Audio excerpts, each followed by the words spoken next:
Yo, yo, yo, what's up, what's up? Welcome back. Today we're working on my stream start screen.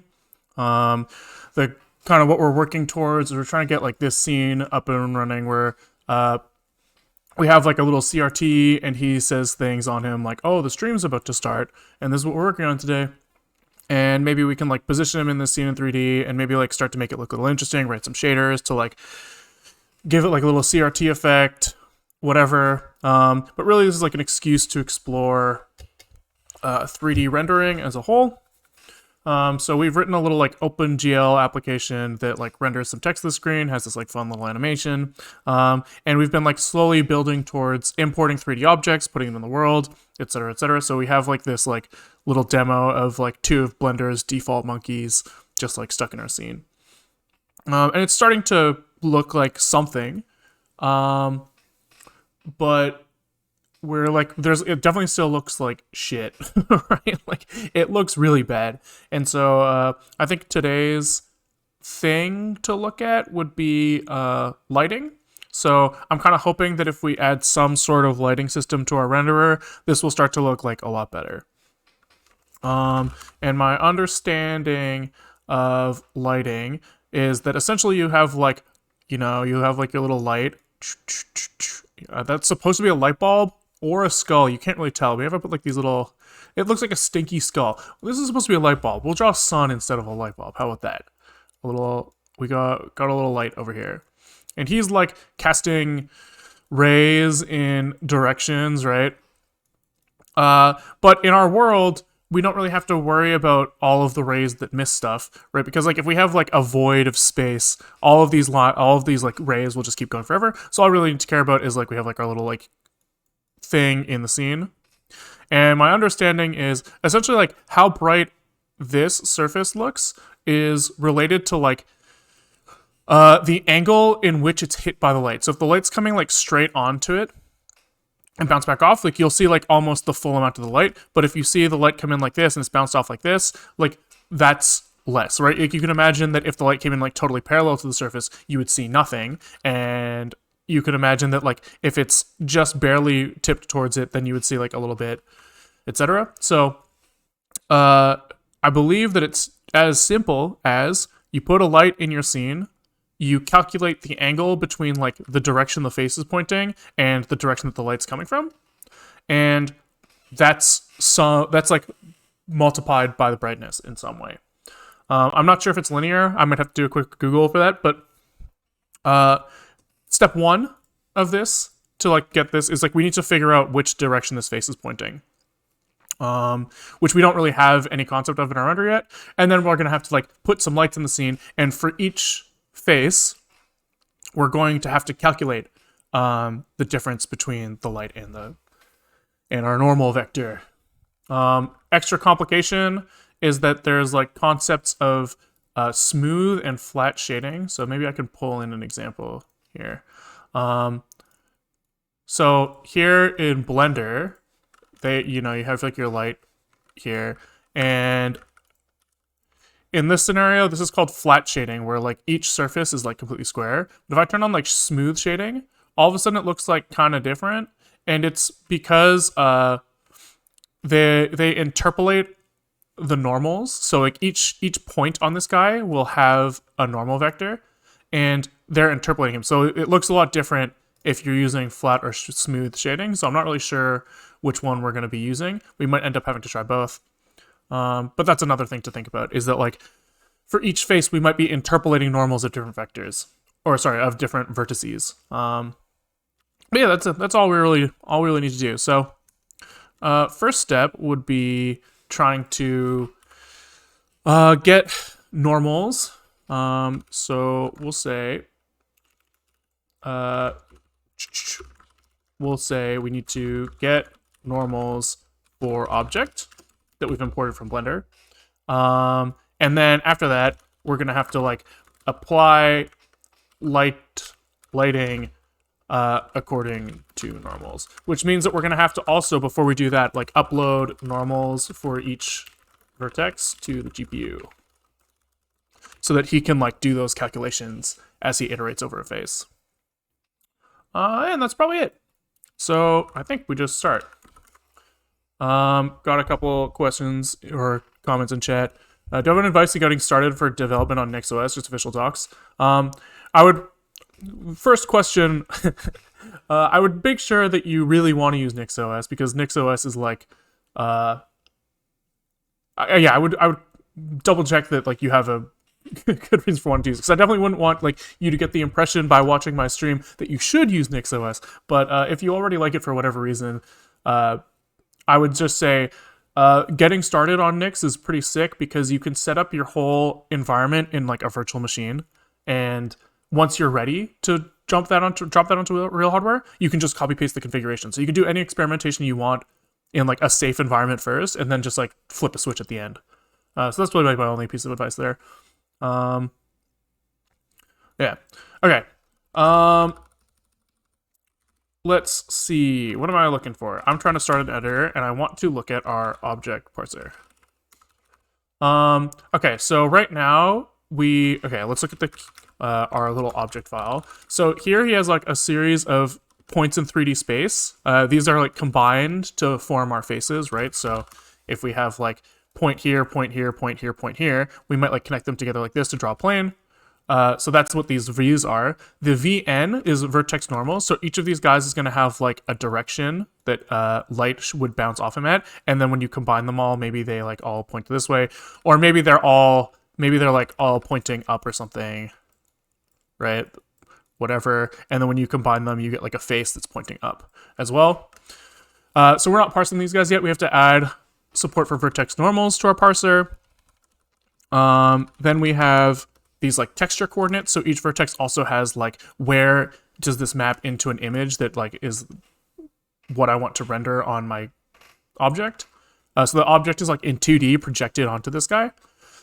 So we're already parsing those. And then the last part of this file is like face definitions. So they say like for each face, I'm going to use vertex number 47 for space. I'm going to use texture index number 47. And here the last one is normal index. So what we have to do to support normals is we have to add in the parser for normals. So we have to parse all of the different ones. And then we have to say attach each normal to a face. Great. Which should be pretty easy, because last stream we did this, but with the texture coordinates. So we've already kind of like stubbed all of the stuff in there to do that. We just have to like extend it a little bit. The other piece of info that's important here is that when we upload stuff to OpenGL, OpenGL acts on like a per vertex basis first. So he's just going to do an operation for each vertex that you ask it to. So if I'm drawing a cube, I might say, hey, I'm going to render this cube as like sets of triangles, and I'm going to say render these three vertices, then these three vertices, right, to do the two triangles, then like these three to do that triangle, then these three to do that triangle. And if we want other information to be like propagated throughout the system, i.e. texture coordinates or normals, we need to put those next to the vertex. And so what that kind of means is we have to group our vertices with their normals as well. So you can imagine if we had two faces back to back with different normals. So I might have like this face and this face, right? Each of these vertices, they might have like one normal that points this way and one normal that points this way, right? If we're doing flat shading where you have like a hard edge like this, this vertex can have two normals. Actually, three if you do this like third face as well. And so what we have to do here is we have to group. If in this case, we would actually have to duplicate this vertex 3 times, because we can't like mix and match the normals with the vertex position. And so what we did when we did this with texture coordinates is we first parse all of the different normals or all the different vertices that are like in the file. And then when we map them to faces, we collect them by groups. So we say like, hey, each thing that we have is a vertex and a UV, and then we'll just shove in and normal. Which I actually don't know. I didn't check the format of. What was the format of that guy? VN. 3 dimensions. Maybe 4 optionally as well. We should probably check that. Let's see. Obj file Wikipedia. They might have like an extra 4th element, which is the projection element. normals might not be unit vectors. That's good to know. And does somebody need to say that somebody should tell me if they have like an optional fourth. A valid vertex index, blah, blah, blah. Geometric vertex. They can be an XYZW. W's optional defaults to 1.0. Freeform geometry VP points to parameter space of a curve or surface. U is only required for UV or surface points, blah, blah, blah. UVW, wait for... But what about like... I don't know if I should assume...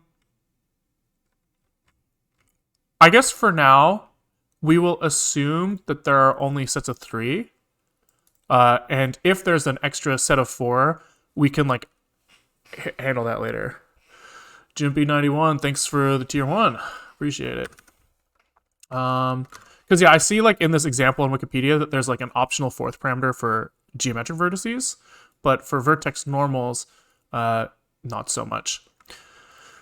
Okay, so here we're going to say that the normals are going to be sets of 3 vertices, or sorry, sets of 3 floats to form a single direction. And they're also saying it might not be unit vectors, so we have to keep an eye on that.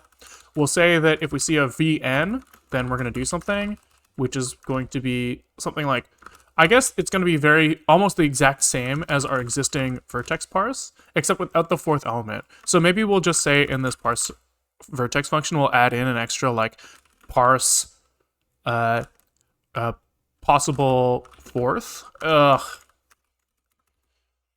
Maybe we should we pass in as a generic how much we are asking for, because the problem is that this guy's returning a 4-dimensional, sorry, not 4-dimensional, 4-element float array, slice array. I think it's an array, and we need that to be like dynamic. So maybe we'll throw in n, which is a const.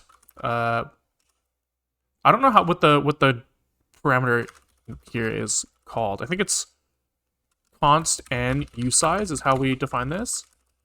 And then we will return n, and we can iterate. Fuck. It's not that simple. I was going to say that we could like just do this generically, but since it's optional on this guy, it's not so simple.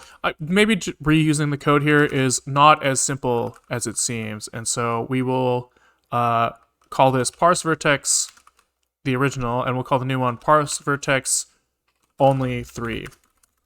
Or parse vertex 3 or something. There's probably a generic way to do this, right? There's like some like clear duplication in here. But maybe I don't want to deal with it right now.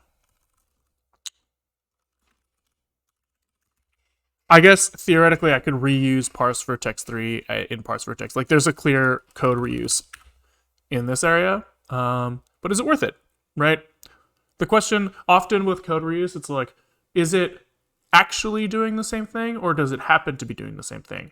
And here I think it probably is actually. Fine. We'll break it out.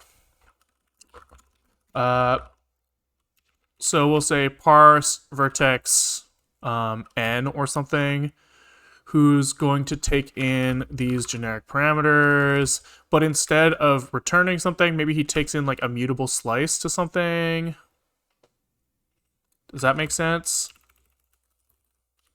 Like if I did this, he takes in the float32 and the iterator.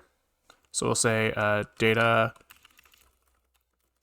and mut it is the iterator, and we could maybe fail here, but maybe not.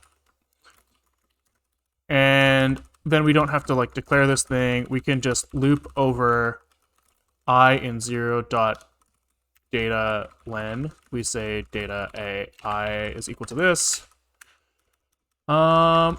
which seems fine. Okay, sure. So then this guy is just a parse vertex n it and res like that. Okay, and this guy does the same thing, except he passes in the subslice of 0 to 3. And then he handles the 4th vertex himself. Fine. That was worth it, I guess. And then this guy takes parse vertex 3 in the vertex normal thing, and instead of pushing to vertices, he pushes 2 normals. Great. which means that we have to track our normals. So we throw in a new way to track our normals. This doesn't actually end up in our mesh yet, so we then have to pass in the normals to like, once we've like collected all of these normals that are 3-dimension or 3-element float arrays, we pass them into this like collector that converts these from these like independent vectors of things into like the collected version that we're going to upload to the GPU. So here we can throw in normals like this. And when we convert him, we just say in normals is a bunch of 3-element F32s. Here, we then have to... okay, so our faces now have more than just vertexes and UVs. They have the normals as well, which means that this has to have normal as a U32, which means that someone, somewhere, when we parse the face, we need to give out the U30, the normal as well. So here we start with each of these guys having norm 0. And then we do the same thing where our object file on faces, he's got 3 slashes now. And before we were only parsing the first 2. So we just copy, we do like the same thing where we like try to get the thing after the third or after the second slash and assign that to the normal. So here, anything that says text, we can say norm. And this is going to be third element doesn't exist. We expect the third element to always exist. Maybe it won't. Maybe if there aren't vertex normals, we'll crash, but we'll deal with that when it comes to it. And this is no longer going to fail saying invalid face UV. This is going to say invalid normal face norm, right? We don't have like a valid normal index here. And we should be assigning here to norm instead of UV, which seems reasonable. Reasonable. I think that's right. Okay. Arguably, there's some like duplication in here too, but I'm not going to worry about that right now. Okay, so sure. Oh, this should be invalid face norm like this. Cool. Okay, so here now we should be looking at norm. Like the value of the normal is going to be in normals vert norm as usize, and that's easy peasy. And I think maybe that's it. That might be it. So it'd be interesting now to run it and see what happens. He's bitching about something.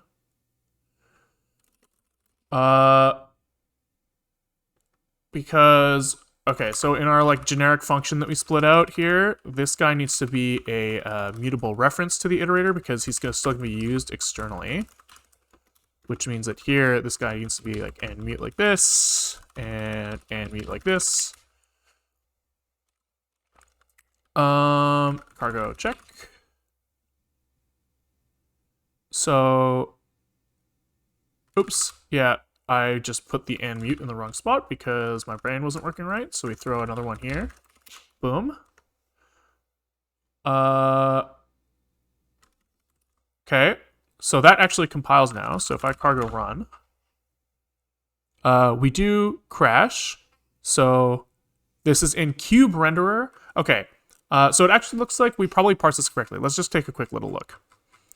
Oh my God, that's a lot of text. That is a lot of text. I just want to get to the front.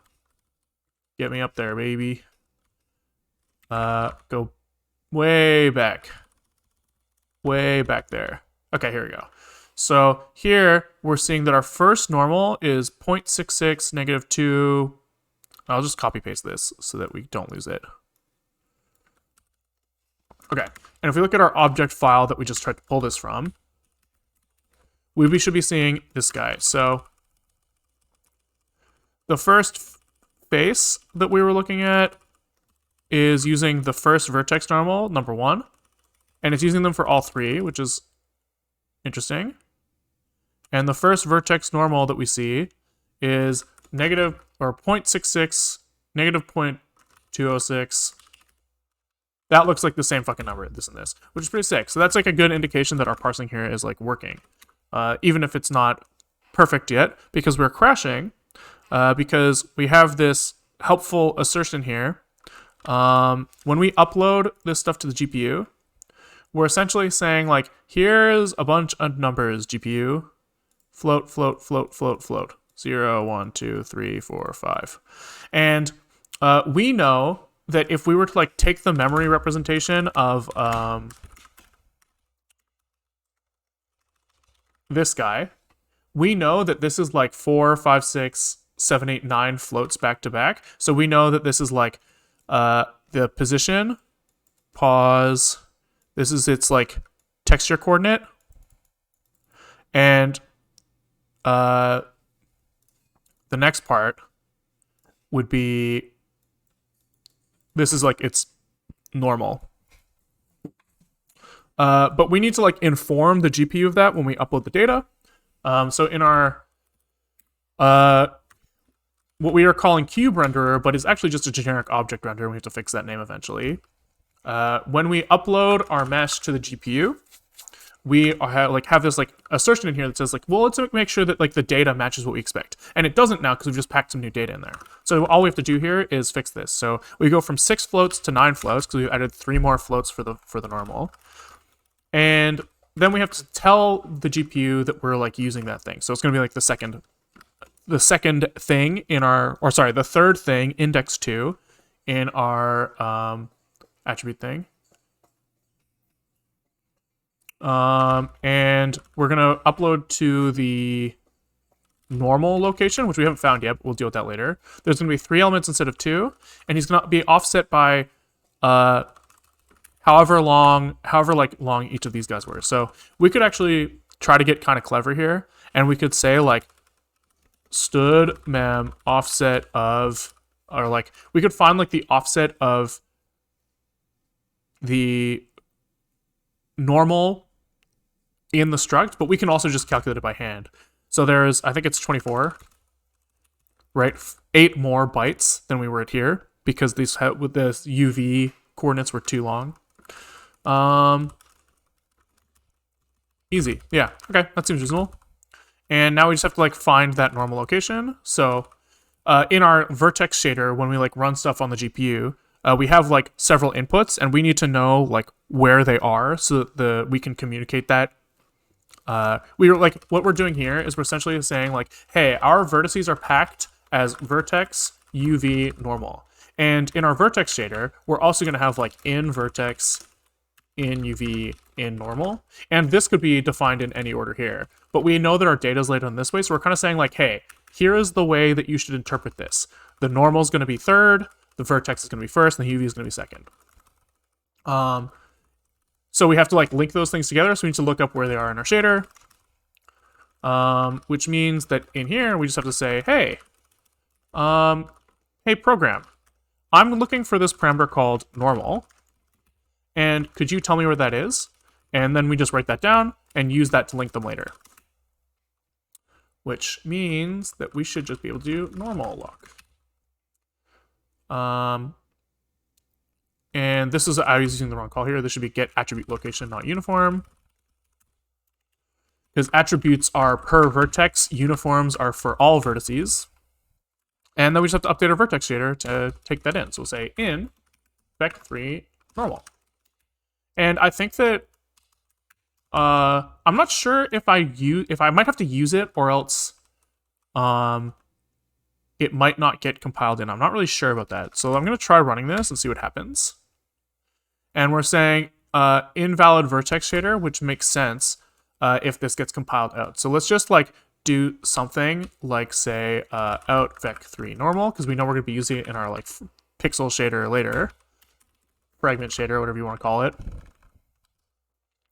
And for now, let's just, to make sure that everything is used, we're just going to say this is multiplied by the normal in vec3 normal, just so that we know that it's used.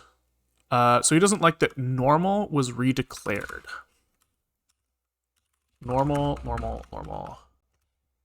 Oh, because this should be out normal, like this. Or our convention here is in normal, and normal is equal to in normal. Okay, which means that in main, or not main, in our renderer, when we look them up, I don't know, we should not be looking for normal, we should be looking for in normal. Very nice. Vector size mismatch for arithmetic operator. So probably this multiplication isn't nice, so maybe we'll just add it. Oh, because this is 3 dimensions. Vec for 1.0. There we go. Okay, so that's actually super interesting. We're definitely seeing that we have flat shaded objects here, and this already looks a lot better, right? Even though we're not actually applying a light to these things, what we're essentially saying by multiplying by the vector is we're kind of like implying that up is towards a light, right? Because you can imagine that like if your light was above, your normal is pointing towards the light. That's good. Normal pointing away from light, bad. Yeah, so we've got like something there. So we've kind of got some sort of proof that we've done all of this. We've uploaded normals to the GPU. We've got the normals for the object, and they look like somewhat right. They look kind of odd, but they're likely correct, right? We can see like X is red, Y, which is up, is green, and blue, which is depth, is Z, which blue is like on his face, which is pointing towards us, which is the Z-axis. So all that's kind of lining up. Which kind of went a lot smoother than I thought it would go, which is pretty sick. Pretty sick. So we could probably put a little checkpoint down here.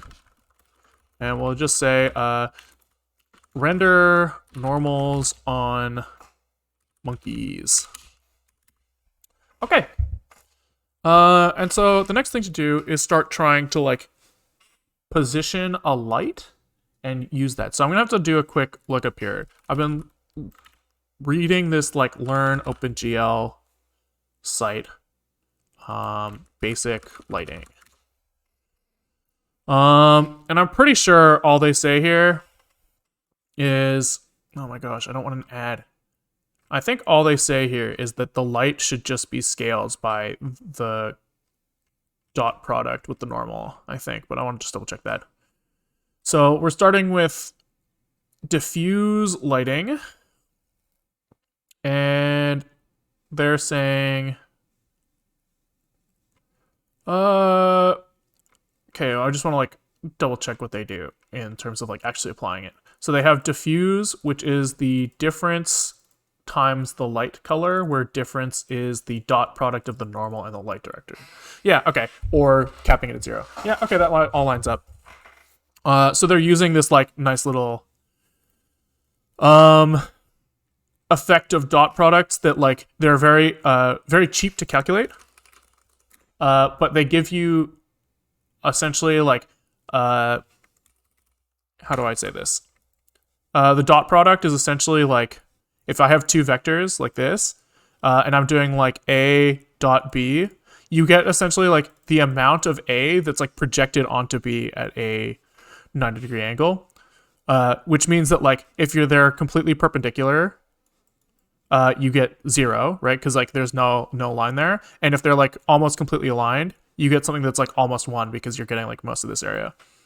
And so like they're using their like formula is like length of A. I think it's like A times the length of B times cos theta, right? Because like cos theta, if you're looking at this angle, is related to like adjacent this guy over this guy. Anyway, so you get this like effect of this projection, which is essentially if these guys are both 1, if these guys are both unit vectors, then like all you're getting is cos theta. But it's like extremely cheap to calculate because all you have to do is there's like an alternate definition that is like you're multiplying the terms together. So if you have like x1, y1, and x2, y2, all you have to do to get the dot product is like x1, 2 plus y1, y2, which is like extremely cheap to calculate, but you get this like cos theta for free, which is pretty sick. I don't really fully understand how these two things are linked. Every time I Google it, they're like, here are some reasons that works, and I haven't really sat down and thought through it well enough. But that's what we're doing here. So I guess we'll say, just for now, that we have a light. We have like a light that's infinitely large, right? You can imagine, say I have my cube like this. I'll have to draw him lower. Redo. Control-Shift-Z. Nice. Like I have like my cube over here. Womp, womp, womp, womp, womp.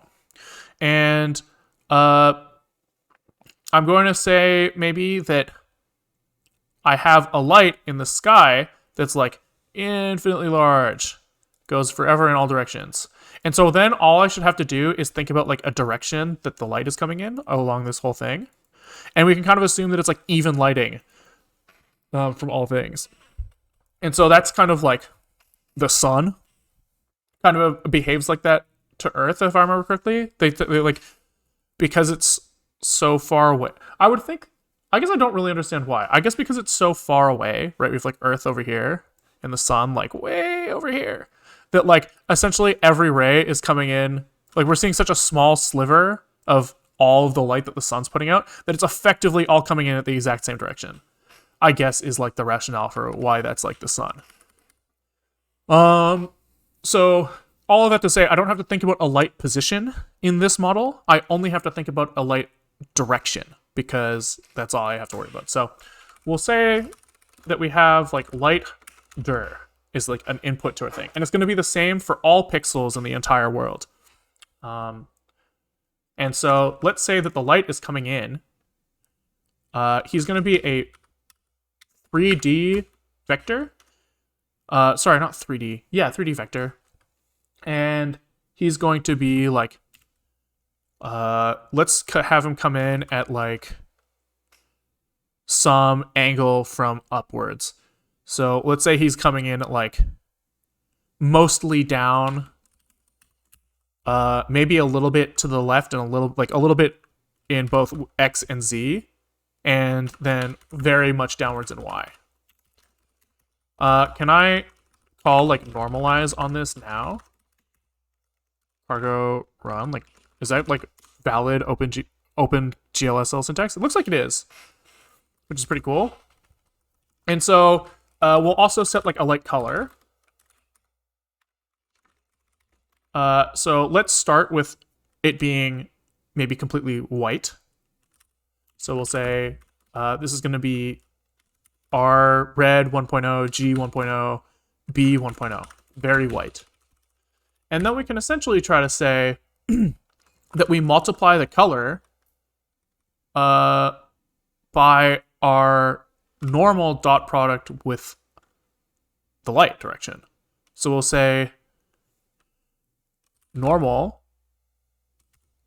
dot normal light dir gives us able to them. If it's like very high, that means that if it's like 1.0, that means that they're like aligned, and we shouldn't. That means that we should see almost the full thing.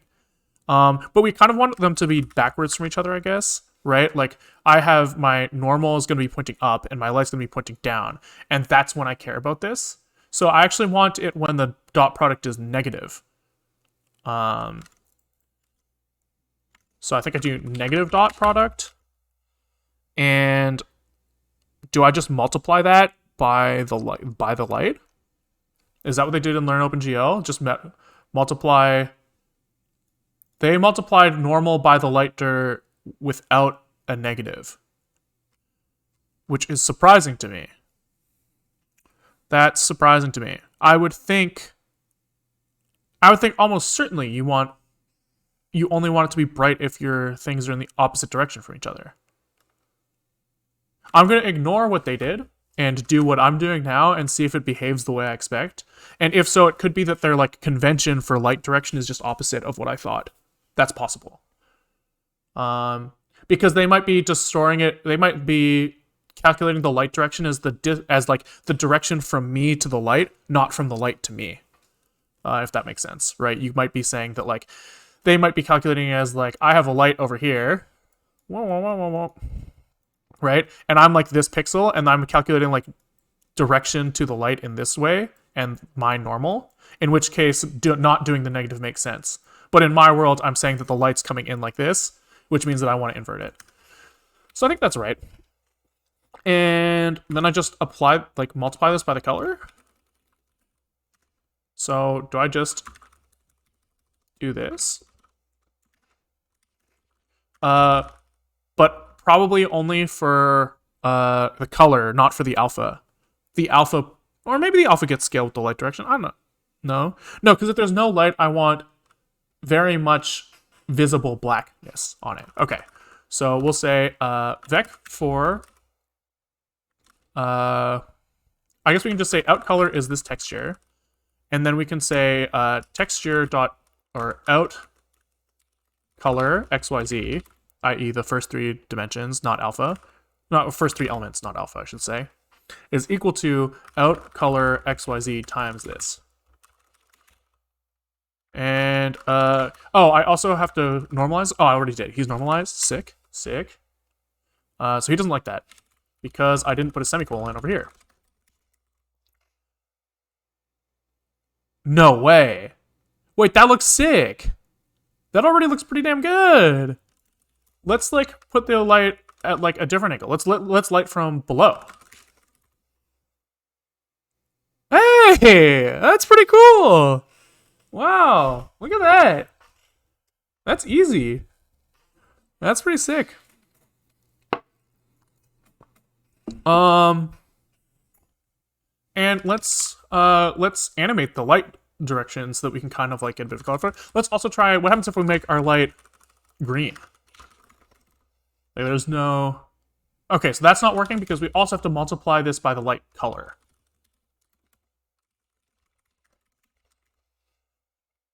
Okay, so now we have like a green light lighting this guy, so we only see green reflected back. But if we say, well, there's going to be fully red and fully blue, we have a white light now, we should see brown reflected back. Oh, baby, that's so sick. So let's like, try to make him like a little orange. So what's orange in the world of RGB? Halfway between red and green is yellow. And so I guess orange like a little redder, so like maybe 0.5 on green, full on red. Look at that! That's pretty damn sick. That's pretty sick.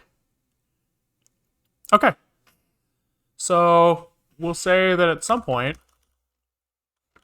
we did like direct infinitely far lighting. Infinitely far single light source. And that's done. And now let's like animate the light a little bit so that we can make sure that like it is making sense to us. So we'll say like animate light a little bit. And we remember to check the time this time. So when I go back and add timestamps for the YouTube VOD, it'll be easier. I will know I only have to search that area.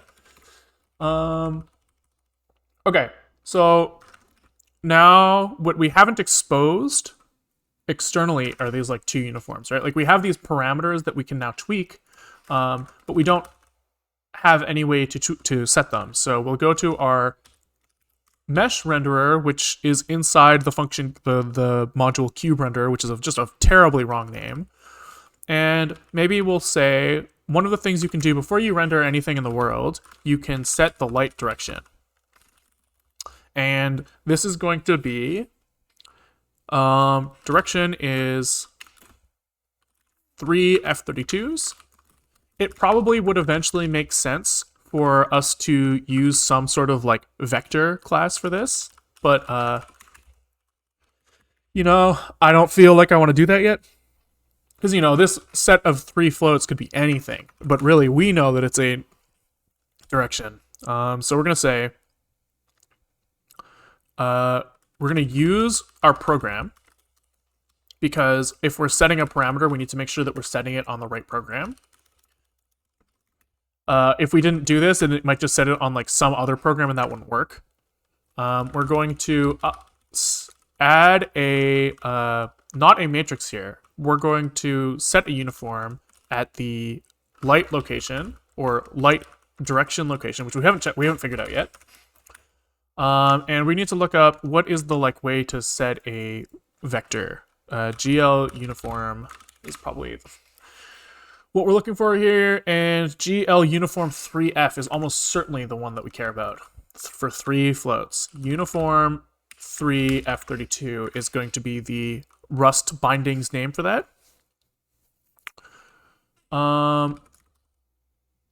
And his parameters are just the 3 floats. So we're going to say dir0, dir1, and dir2. And is that it? We don't have this light dir look, and we also need to normalize this guy first. So we actually should take him in not by reference, but by copy, because we're going to do some mutating to him. And so then we can let the caller decide if they want to like pass their thing on, or if they want to clone it, whatever. And then we can say dir length. I'm assuming that like a normalized vector, you want like the length to be 1, so you can use like Pythagoras to say like x squared plus y squared plus z squared is the square root of that is equal to 1. And so you can probably just divide all of this by each element by the length. Now, if the square root of 1 is 1, so we're kind of down to this formula. And so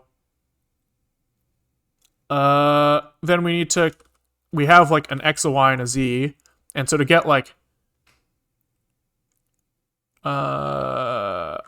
why is my brain farting? You could like divide each of the squares by the total length. So if this guy equaled to like 5, you would want x squared plus y squared plus z squared over length, where the length is the square root of them all summed up to get to 1. So I'm thinking through this and trying to say like, it seems like in order to get length, I need to square root this whole thing. And I don't know if there's like some sort of cheat I can use to normalize the vector, abusing the fact that I know that like the output of this that I want is 1, right? Because you have like, yeah. So let's see, normalize vector. Somebody might already have a cheat. Divide each component by its magnitude, yeah. But is there a cheat to do this quickly? How to efficiently normalize a vector. So this guy's essentially doing the same thing that I just said. You have to add up their squares, and then square root them to get the magnitude. And I think that there probably is no cheat for this, because I've seen a bunch of times that there's like a length squared function that like graphics engines provide, because sometimes you only care about like if something's farther or less far, or like bigger or smaller, I should say, and so using the squares is fine. And I guess they wouldn't provide that if there was a cheap way to compute the non-square version. So let's just do it. So the length is the sum of, is there like a sum function? I do have a sum function, so I can like map each element to the square of itself, and then I can sum them. That's the length. And then I can say, I actually don't need to take this guy in as a copy, I'm just realizing now. Take him as a reference, and I can just divide each of these guys by length before I pass it to OpenGL. Easy. Easy, easy, easy. Okay. So now we need to find where the light direction is, so we can copy paste this guy, and this is location, or light dir lock. And then we save that guy over here as light dir lock. And here we copy paste this guy and say light dir location. Okay.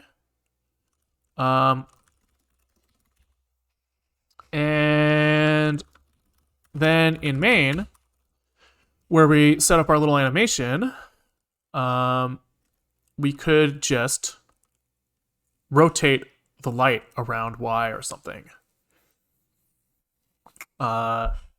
So we could say that he's always coming from up, but what angle he's coming at might change over time, which seems reasonable. So we'd say let light dir is equal to his initial direction is going to be 0, 0.0, 1.0, 0.0. Is that what I want? Is that what I want? Probably not. Probably not. I probably want him to be offset a little bit. So maybe we'll make him come from like, you know, a little bit offset in X and Z. And I guess over time, we're going to want to animate a circle around X and Z, which means that we're going to have to, we're going to want like function get light dir for a certain time step. And we're going to use the time as an angle. So we're going to say that we are, essentially we have like the light coming in like this, right? And we're going to animate like this kind of coming in and always pointing to the center of this circle. And which basically just means that we need to animate this circle in X and Z, which means that all we have to do is come up with a function that gives us the XY coordinates based off an angle that is rotating with time, which should just be sine theta and cosine theta. So we can say that the output of this guy is 3 floats. And all we're doing is we're saying that x is going to equal sine f32 sine time. Y is going to be negative 1.0, always pointing down. And x is going to be f32 cos time. There we go. Easy. Easy, easy, easy. So this is going to start at get light dir 0. And I guess we are just going to... Oh, we have this like Suzanne pause thing that we're using as time. I'm just going to set this to time instead of Suzanne pause. That's going to make everything seem a lot simpler. And then we are just going to say, at each frame, we're going to take our renderer and we're going to set the light direction to get light dir given the time. Which seems reasonable to me.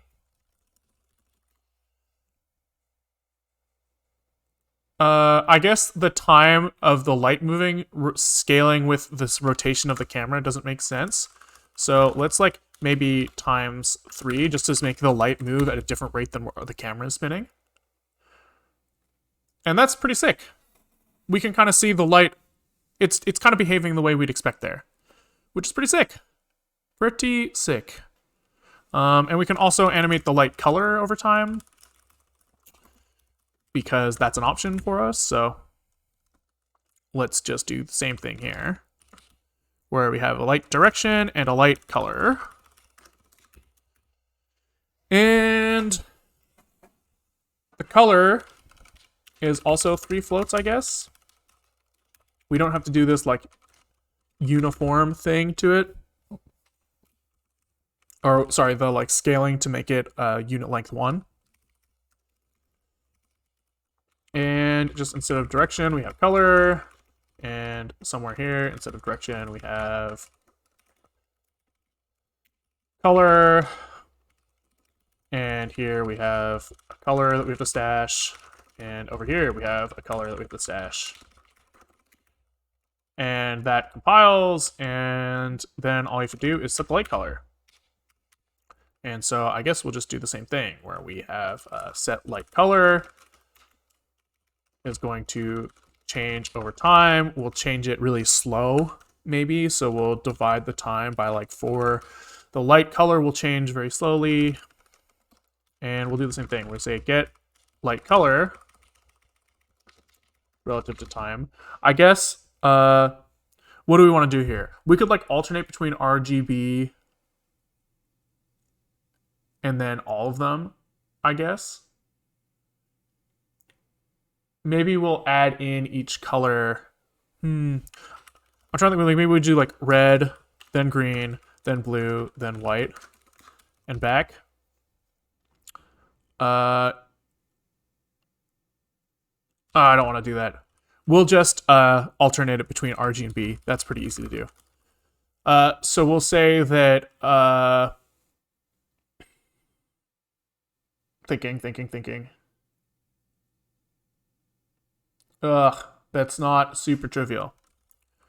You know what? Screw it. We're gonna say sine time is gonna be alternating between -1 and 1. We're gonna add 1.0 and divide it by 2 to get it in the range 0 to 1.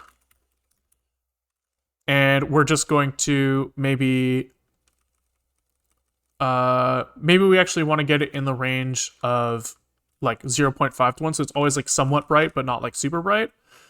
So we'll say that we're going to divide this by 4 and then add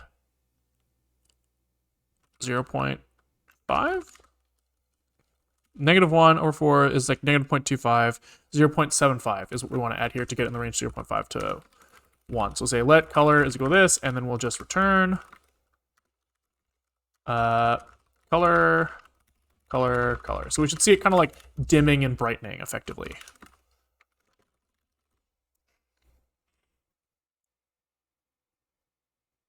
It's hard to tell with it spinning actually, but I think that's working. I guess we can turn it all the way off and all the way on, and that'll be clear. Because then we should see it to get like completely black sometimes.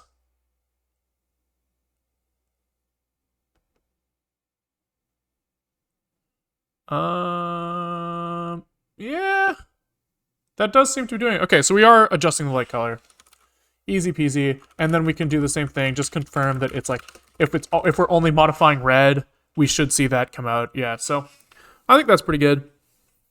I think that is pretty good. Looks like we've got kind of all the controls that we need for this directional light.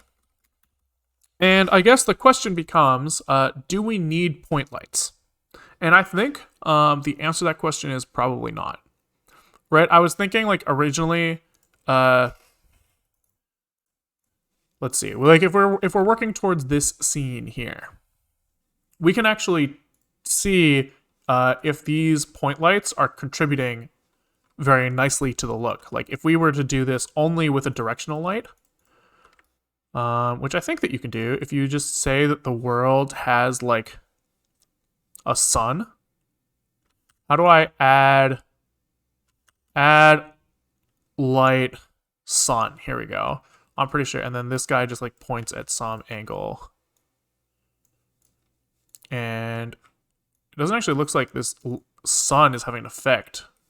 Maybe because he's going through this like box that has a ceiling on it. Yeah, here we go. So if I were to just have a sun in this scene, I think that looks like essentially just as good as having a point light or having like a bunch of point lights, right? Because we can just make our sun dim and yellow or something if we want to get that like depressing office vibe, right? Like yellow and like kind of like dark. And it like looks like effectively the same. So I think I'm like happy kind of just only implementing one directional light for now and coming back to point lights if I decide it's important. Okay. Which means that I actually, does that like make lighting's just done? I guess so. So we have to go on a backup plan now. Let's think about what is next. And the next thing is probably going to be like, let's say that like if instead of rendering this like Suzanne, as she's called, maybe it's time to start setting up our actual scene, which means that we want to pull in all of these objects. So we have the screen, we have the monitor, we have the table, and we have like a room. I guess the room isn't super important, but it's not that bad to have anyways. And something that we would need to do is we need to like position all of these guys.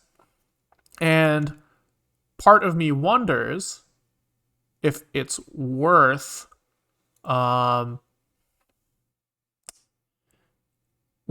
like making a little bit of a UI to position them in the world.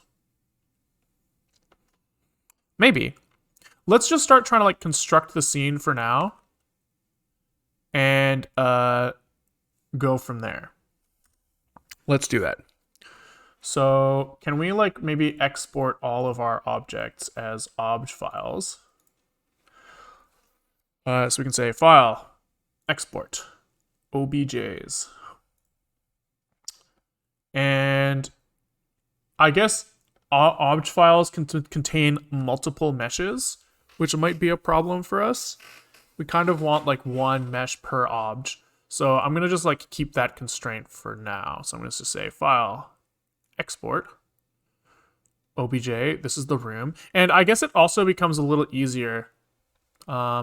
We could like do scene layout in Blender and just apply all scale, like essentially apply all transforms to each thing, which would put their vertex data in like fucked up locations, but that's okay. And maybe we also, before we do anything, kind of set up the world so that we're focusing on a thing in the center of it. So that everything is kind of relative to the center of the world, and we don't have to worry about moving anything around. That seems reasonable to me. That seems like a good, what do I call this? Compromise for now. So we'll just apply all transforms to everything. Everything is centered at 0, 0, 0, and we can export these things one by one. So work, so let's actually set a timer. Say at some point, hello, why can't I type? At some point, we started exporting CRT scene. Okay, so here we're going to start with the table. All right. Then we have the monitor. Oh, fuck. We have to triangulate all of our faces or else our thing won't work correctly. So triangulated mesh, export. And then we'll export again. And we'll say this time we're exporting the monitor. And this time we're exporting the room. This is room. And then we have the screen. Screen. Okay. And so now, if we, instead of importing Suzanne, we import CRT. What do we call it? Monitor? Monitor. Monitor.obj, yeah. I don't know why that wasn't auto-completing, but that's okay. And we cargo run this guy. That looks fucked up as all hell. Not like that bad, but we do see like the CRTs in there a little bit. But I think that we finally have to deal with, we haven't really handled the camera correctly yet. So the camera is supposed to like be sitting in some location. And he's got like some field of view that he has coming from inside him. And you're supposed to say, well, we're going to like set like this segment of the field of view to be our box that we're rendering in. And essentially we have to like adjust this like near and far area to match what we want to see in the world. And I'm not doing that. So let's add that scaling in now. Let's do it now. So we'll say we are at 5930, and we'll say fixing CRT, fixing camera frustum. That's what they call it. Frustum? I don't know. Okay, so that means that one of the many things that we're going to need to put in for our parameters here is going to be our clip distance. And I guess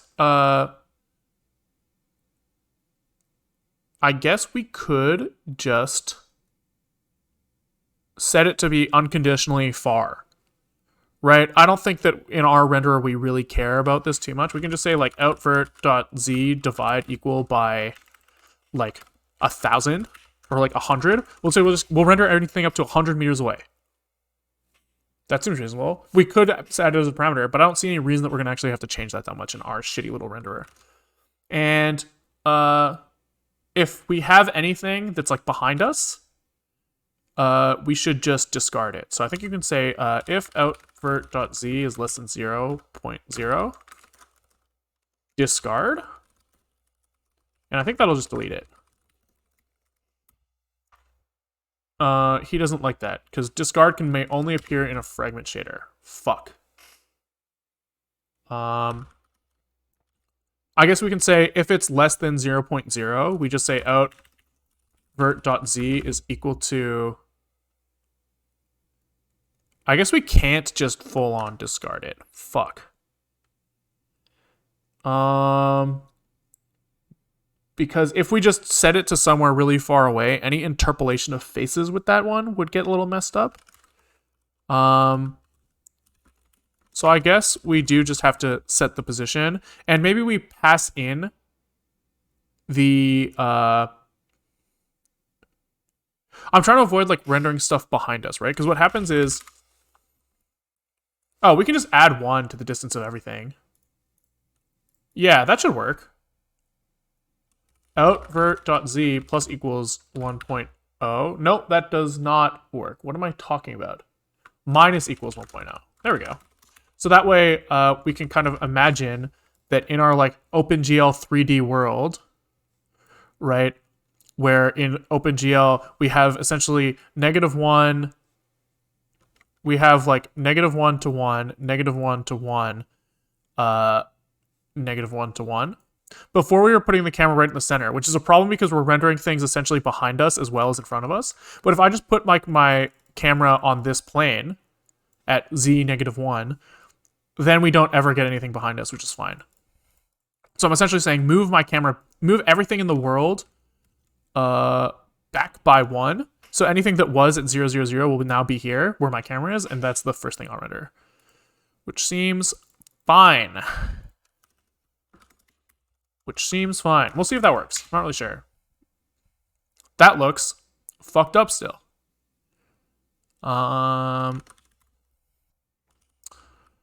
It would be nice to like check. I guess there's like a lot of reasons that this could be like totally fucked. Like lots of reasons. And okay, let's start by simplifying the scene a little bit. So right now we're trying to render 2 objects, and let's just change that to 1. And we will render that object in the center of the world. Okay, so what am I seeing that I don't expect to see? Oh! Okay, so what I don't expect to see here is that I'm seeing like not just the CRT, but I'm seeing the CRT and the desk and the room. So it's possible that like I'm just clipping through the walls on the room. Shouldn't that be done on the CPU? Which part? Movement of vertices? So it could be, but the problem is, I think there's like 2 aspects to this. How do I explain this? So on my mesh, say I've got like a really, really fucking big wall, right? Like really big. And like, you know, so big that like other objects in my scene are like, this is like a guy standing right here, right? And I've got like the camera right here, right? He's like kind of like a brick, whatever. And he's trying to like show a scene kind of like in this field of view, right? We want to draw this wall. Even though like these vertices are behind the camera, like we still want to draw the wall. And the way that you like this, that it's formatted is that like we say, hey, here is a mesh of this wall. Could you draw it? And could you like transform all of the vertices of this wall so that they're like in our field view? And so what ends up happening in like your OpenGL world is that like you'll get some pieces of the wall inside the cube and some like outside the cube, right? And so this like you have to like get these vertices culled, but only if they're on faces that like are completely outside, right? So like Blender will then like if I have like another wall that's like totally out here, like the GPU will like run for these vertices and be like, oh, this face is like irrelevant. We'll delete that. We won't run anything for that. But then on this one, it'll be like, oh, I still need to run the fragment shader for this stuff. But you are right that like in some cases, if you have like a large scene with like lots and lots and lots of vertices, you don't want to run code for every vertex, even if it's going to be like totally unused. So I think I've read that they do this thing called like bounding volume hierarchies, where you might have like, if you have like a big world where you have like, you know, like skyscrapers and like trees and whatever, you might like kind of like group this stuff together and say like, okay, don't render anything that's like in this circle. And then like you might like draw like a smaller circle for the tree and then like an even tighter rectangle for the tree. And what that allows you to do is you can say, well, my camera's pointing this way.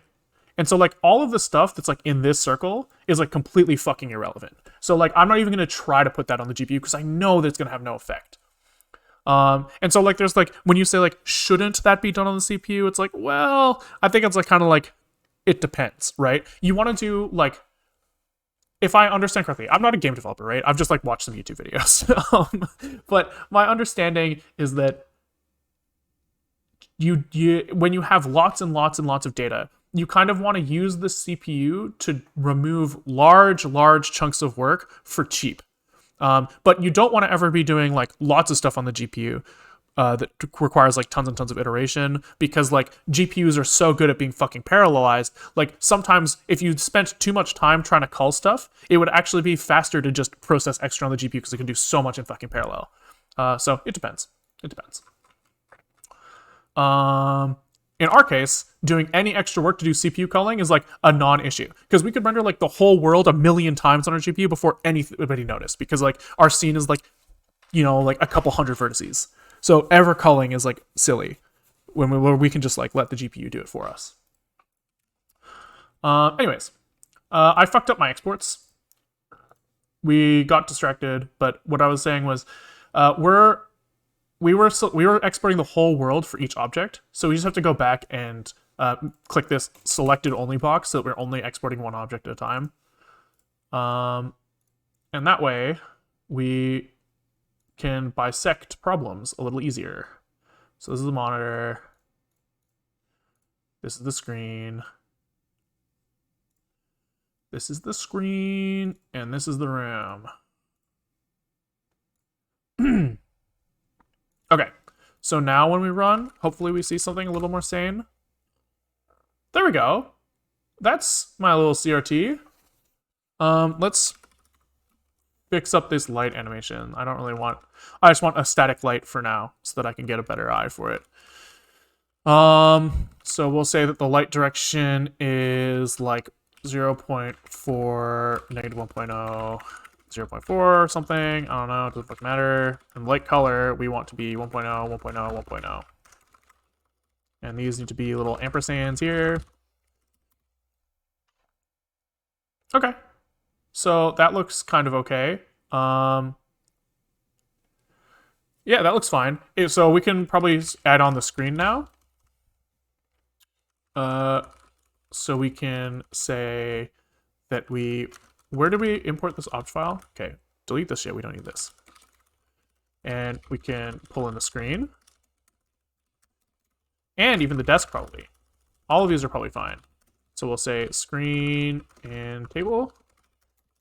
All of these guys are being rendered in the center of the world because their vertices are already scaled to be in the center of the world. So when we render them, we need to upload these to the GPU. So we'll rename. Nothing is Suzanne anymore. We have no more monkey. But we can say obj screen table is the GPU uploaded version of obj screen, and table. Okay. And then each of these, we just render ob, screen, and table all back to back to back. And hopefully that just kind of works out. It's not bad. There's something absolutely fucked going on the table. And it could actually be related to the fact, like what we were drawing up before. It's possible that these vertices are actually getting culled, even though they shouldn't be. Which is kind of interesting.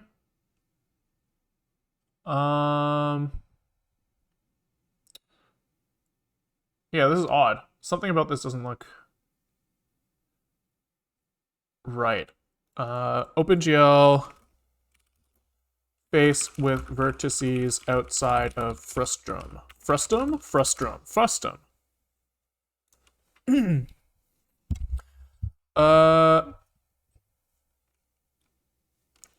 What is this guy asking? A plane is 3 points. He can be computed as follows, blah, blah, blah. Now let's say we have a function that basically tells us whether or not a given point crosses the plane in some way. The logical reasoning behind that, the free frustum contains 6 separate planes. We'd want to grab each of these 6 planes and pass through them. If so, would take an arbitrary list of vertices, blah, blah, blah. Well, A, B, B's can be used for polygon meshes. No, this isn't really what I'm asking. I want to know if like a single vertex outside front face and back faces. What about like vertex culling? Open GL 1 vertex out of frustum. That's something that people have looked up. Determine if a polygon is inside the viewing, blah, blah, blah. Of object parser, this is what I'm asking. It's really good at clipping triangles against the viewport. Will only run pixels that survive viewport clipping. Do not try to do frustum culling at triangle level. Automatically handled by my driver. So it's up to my GPU. Trust my GPU. It will run even if the whole triangle is outside the frustum because the GPU can't predict if the triangle will end up on screen. Okay, so it must be something else. Well, maybe not must be. How can we debug? How can we debug? Something about this looks fucked too, right? The fact that this eyeball is like sliding around on this guy is also kind of odd. Right, we can see him like go towards the right end, then towards the left end of the table. So it's almost like the table is kind of weird in some way. Let's try shrinking the table down and seeing if that has any effect on it. Because that'll give us some clues as to like how fucking broken it is. So we can make a new transform type that's pub function from scale. And we'll say x scale, y scale, z scale. And this will return a transform. And this is like the transformation matrix that we apply to each vertex. We upload this to the GPU, whatever. And so essentially, I think if I understand this correctly, if I just reduce the size of the diagonal in this matrix, that should result in all of my vertexes getting scaled down.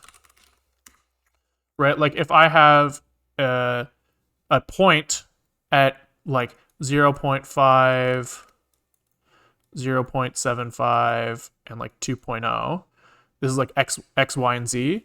And then I put that through a matrix that has like, let's say like I want us to like double its X and like half its Y and half its Z. This should result in, like, if I have zeros everywhere else on this, 0.5 times 2, he gets twice as big, so he gets set to 1.0. This guy gets multiplied by 0.5. This guy gets multiplied by 0.5. So I don't see any reason why this isn't how I would make a scale. Which means that here I can apply a transform to our scale and say of our table, from scale. And I should be able to just shrink it on every axis. right? So just say 0.5, 0.5, 0.5. And we do just have a smaller table, which is good. But there is something fucked. I swear, like, it doesn't look right. Like, is the eyeball moving, or is it just that my perspective is so wide and it's so close that it feels like it is?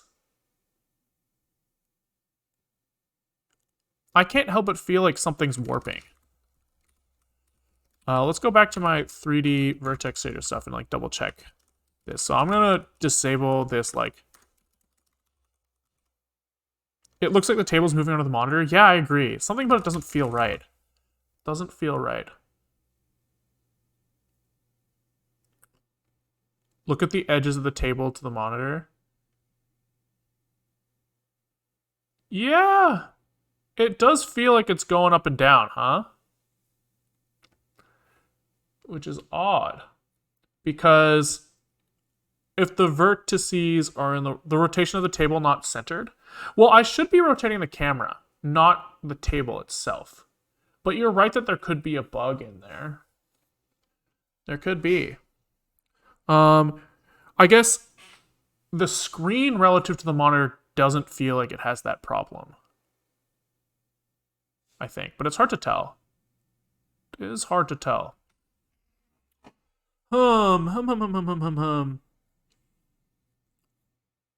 It also feels like, let me take the monitor out of the scene completely.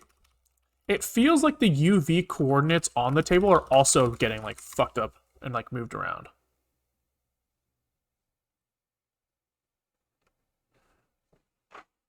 Right, like, it feels like the center of the eyeball is not staying in the center of the table. But that could be because of stuff getting clipped out of plane, like getting clipped like this. Right? The fact that the back of the table isn't staying in. It's kind of weird. So let's go back to the monitor and double check, like, does the monitor look fucked or just the table?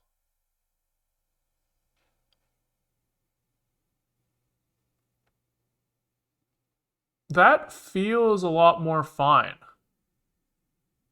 And Suzanne felt fine when Suzanne was rotating.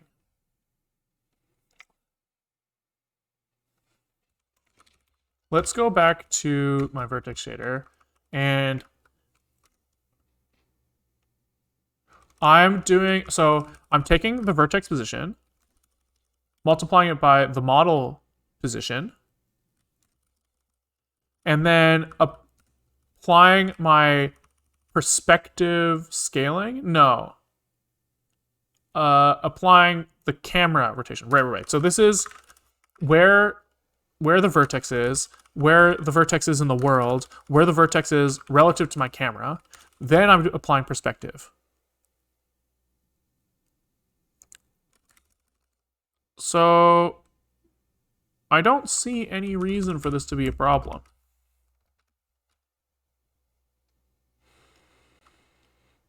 And then my UV coordinates. Is it possible that, like, if I'm seeing like the surface of the table like warp, it would be like the UV coordinates are moving. But my UV coordinates should never change relative to the face. There's something's not right. Something's not right. Okay, let's disable perspective just to see.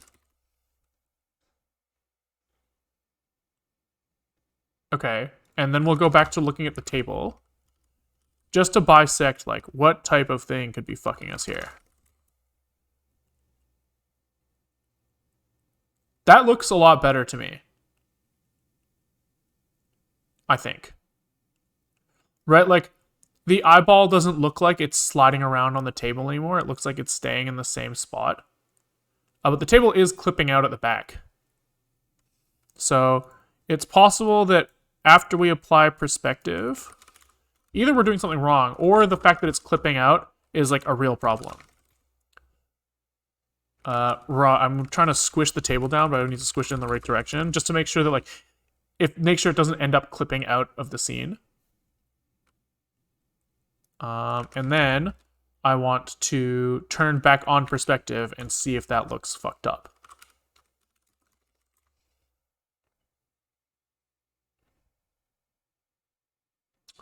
Okay, so it does seem like when part of the object goes outside of the view area, that looks like when the problem starts to occur.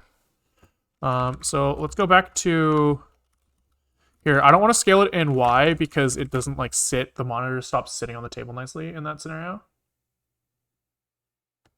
But yeah, to me that looks fine. So there's something, either things get too close to the camera and that makes shit look weird. Which that could be it. If we're not correctly like dropping pieces that are behind the camera, that might cause problems. But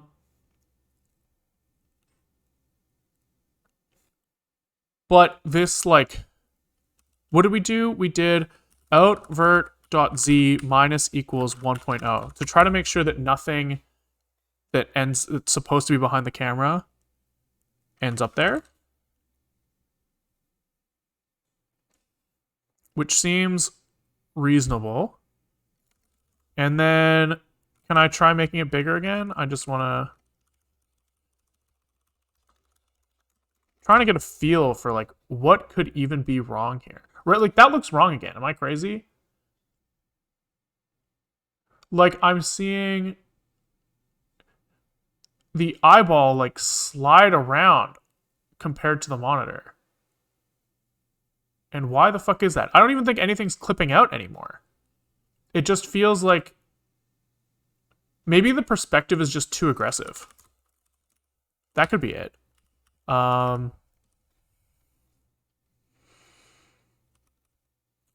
can I, like, things that are far away, maybe I want to make them look even farther away. So, like, can I say apply this perspective more aggressively?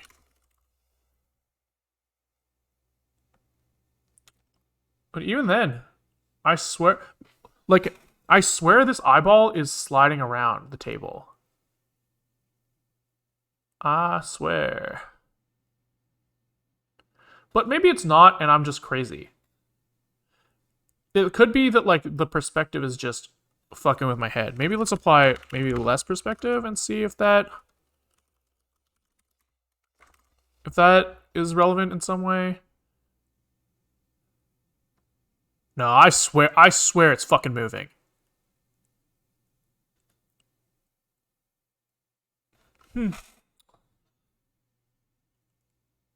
Very odd. I guess we could render the camera above and looking straight down. And that could give us a clue. So let's say that our camera is going to be at, take out the 0.75, and we're going to put him at like 2.0 above the, or, you know, 1 meter above the table, or 1 unit. We're going to rotate him over the x-axis by pi. Is that right? Pi over 2.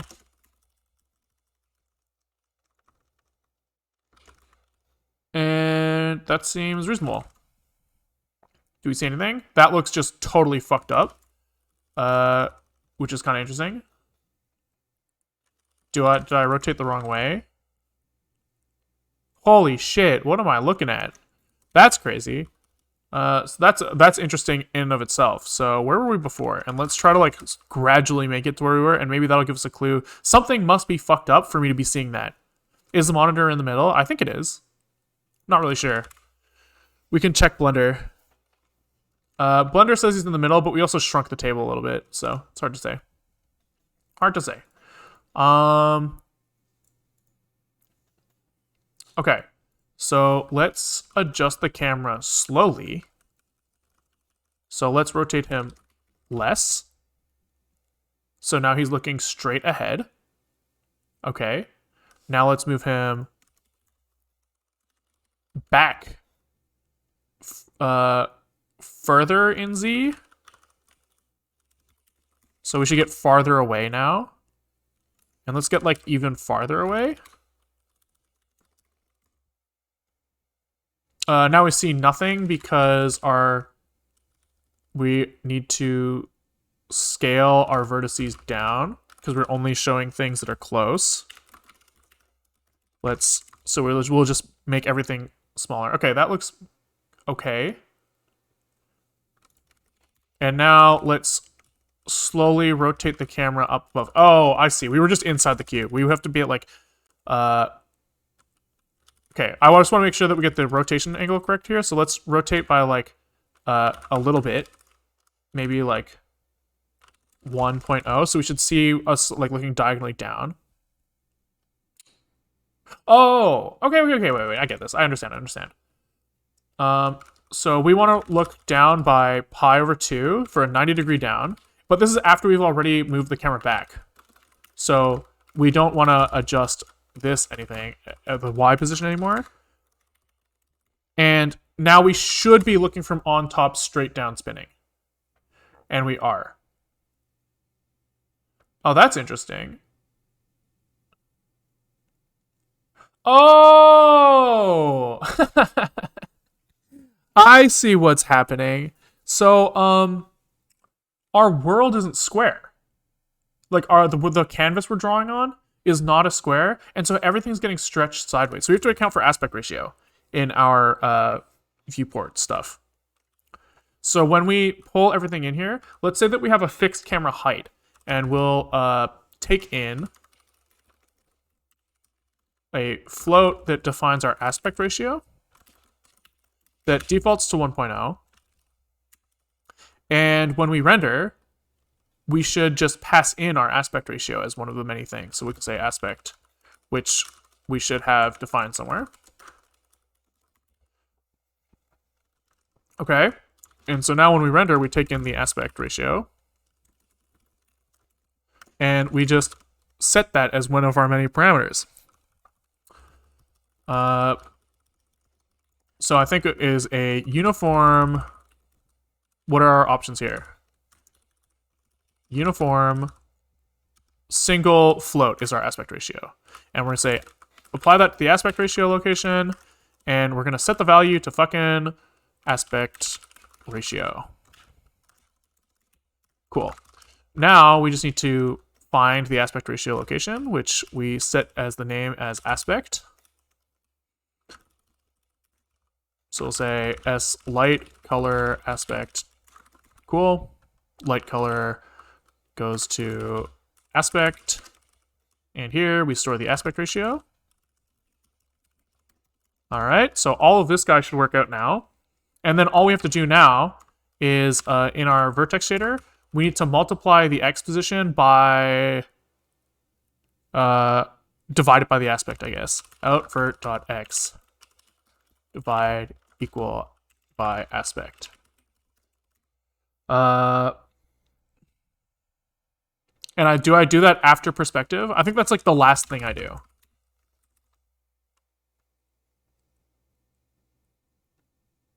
Okay, so that looks better when we're spinning from on top. And can we go back to the table being like a reasonable size?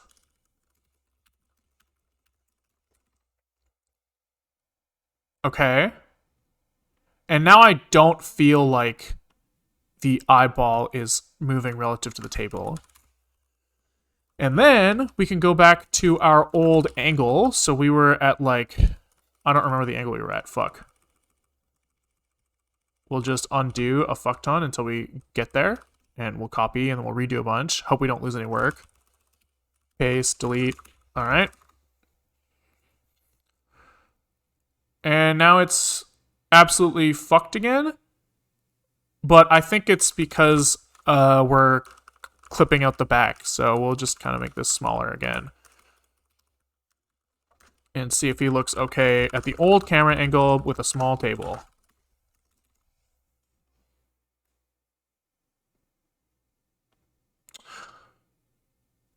Okay. it might not be moving.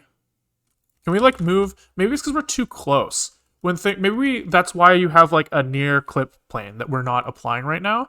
Is because maybe that things are like so close to the camera that they're like essentially inside. It just look like really fucked up. That seems quite possible. So let's try backing up the camera to, you know, negative like 2 meters away or something. Yeah, because that looks like totally fine.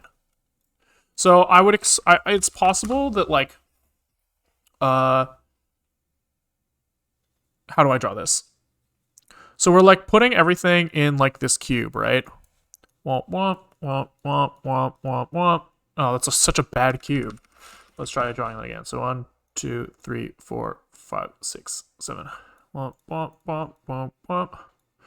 Right, we're putting everything in this cube, and the camera, we've positioned it essentially right on this point. But that means that like there's like parts of like geometry that like say like the table's like kind of like in here, kind of coming out of the cube a little bit. He's like kind of like part of him are coming like right into the camera. And so it's possible that like things that are that close just look like totally fucked up. And because usually what you do is you have like a near plane and a far plane, so like the camera could see all this stuff but doesn't draw it.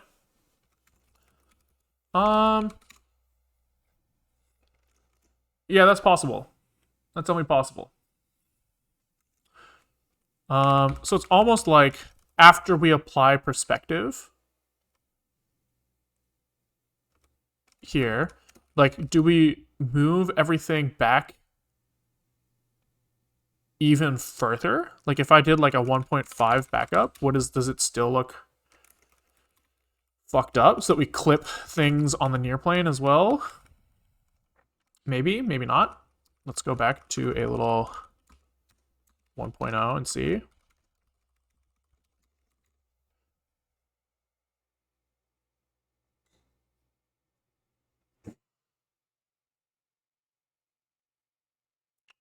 There could also just be some optical illusion happening here with that texture.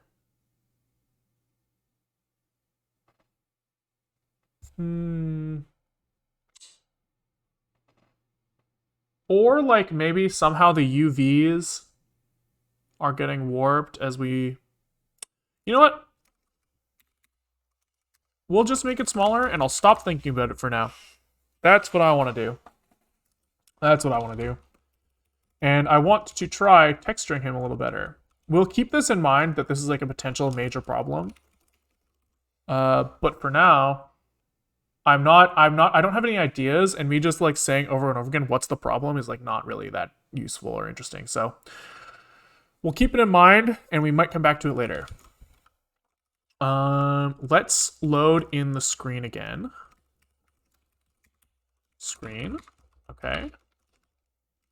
So we have the screen, and we need to pass in the aspect ratio with this guy as well now. Arguably, we shouldn't have to pass this in with every call. Maybe we should do the same thing that we do with these other guys, and we set him once for the renderer every once in a while when the window changes size. But we'll do that later. We'll do that later if we need to. And let's export some textures for these guys. So I guess here, we new texture. I guess theoretically, these guys are all like kind of like uniform color. So you could just make a 1x1 texture that is their color. And maybe we should support just setting the color manually. How do I want to handle this? I guess, fuck it. I'll UV unwrap everything. Yeah, fuck it. So this guy looks like he's UV unwrapped, right? That guy looks like he's UV unwrapped, right? So does this guy. So I think I'm not going to worry about it. And we will just make a picture for each of them, I guess. So for now, this isn't the way to do it, but we'll live. We will live. So we'll make 1x1 PNG, and we will put a single pixel inside them, just because that's the easy way to do this right now. And we're gonna find like a depressing yellow for our monitor. You know, maybe this. And we will save as. I wonder if there's like a limit to this. A 1x1 texture seems like it's almost like guaranteed to really fuck things up. But I'm kind of curious now. So let's say that this is the monitor texture. And let's just see what happens. Let's see what happens. So Suzanne texture, we're going to say monitor texture comes from monitor texture. And we will use the monitor texture on the monitor.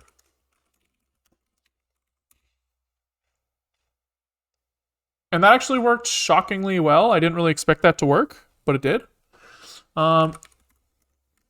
And I guess we will do the same thing for the table.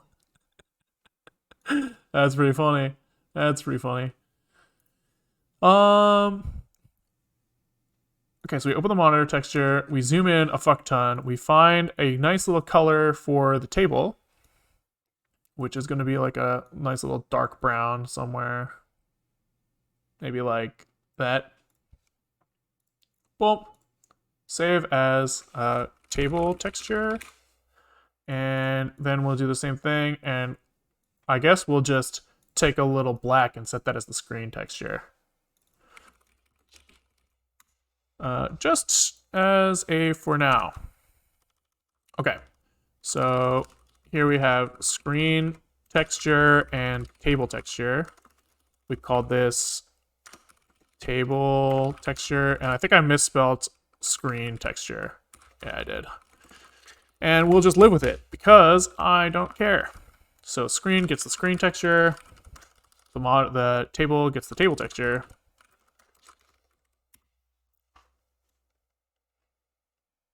And you know what? That's not bad.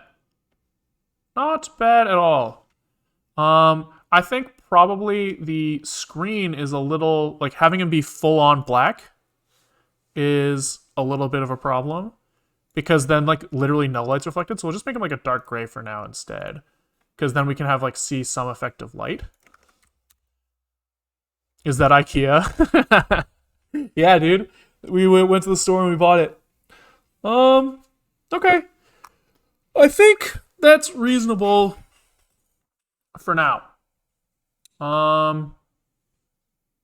Yeah, I'm not really sure what I want to tackle next, so I'll think about it, but I think I am ready to call this one here for today.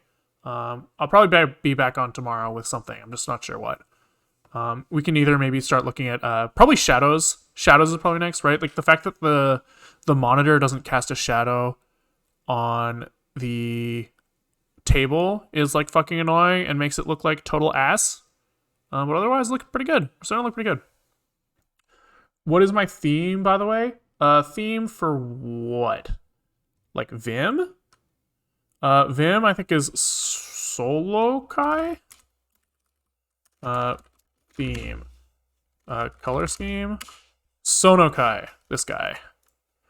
Yeah, okay. So I'm gonna call it there. I think that we made some like pretty good progress today. We made like pretty rapid progress on like lighting, and made a little bit of progress on like scene import and stuff. I don't know. We'll see what we do next. But yeah, if you like what you saw, I stream most days around like 1 or 2 o'clock Pacific time on Twitch for like 1 or 2 hours. Anything longer than 2 hours is kind of like a shitty YouTube video. I don't think anybody would watch that. And less than an hour, nothing's gonna get done. So somewhere in that range. Code usually ends up on GitHub, maybe not immediately, but eventually. I'm going to try to clean this stuff up and get it up today. So there's a GitHub linked in my Twitch description, as well as a YouTube link in my Twitch description. If you miss a video or miss a stream, they all go up there. Usually same day. Yeah.